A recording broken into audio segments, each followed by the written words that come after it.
আরেক যুবককে দেখলাম 14 দিনের সংসার, 2 সপ্তাহের সংসার শেষে জেলে গেছে। কত যুবকের যে স্ত্রী চলে গিয়েছে ফ্যামিলি ছেড়ে, কারণ জানে না তো কবে আসবে, কি হবে, কেউ জানতো না। দাম্পত্য জীবনের মাত্র 14 দিনের স্মৃতি, এই স্মৃতিকে আঁকড়ে ধরে এক বোন 16টা বছর 17টা বছর কাটিয়ে দিয়েছে। আমি নিউজটা দেখে ভাবলাম, আমার এই বোনের প্রতিটি দিন কিভাবে কেটেছে, প্রতিটি রাত কিভাবে কেটেছে, প্রতিটি ক্ষণ কিভাবে কেটেছে। বিশ্বনবী বলেছেন, ইত্তাকি দাওয়াতাল মাজলুম ফাইন্না লাইসা বাইনাহু ওয়া বাইনাল্লাহি হিজাব। মাজলুমের কান্নাকে ভয় করো, কারণ মাজলুমের কান্না আর আল্লাহর মাঝে কোনো পর্দা থাকে না। আমরা আর এরকম কোন জুলুম বাংলাদেশে দেখতে চাই না। জোরে বলেন ঠিক কিনা?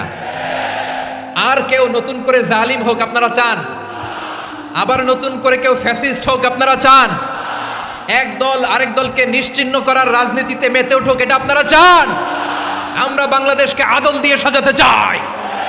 আমরা এই 56,000 বর্গ মাইলের প্রতিটা ইঞ্চি মাটিকে কোরআনের আইন দিয়ে সাজাতে চাই। রাজি আছেন আপনারা? কারা কারা রাজি দেখান হাত তুলে আল্লাহকে।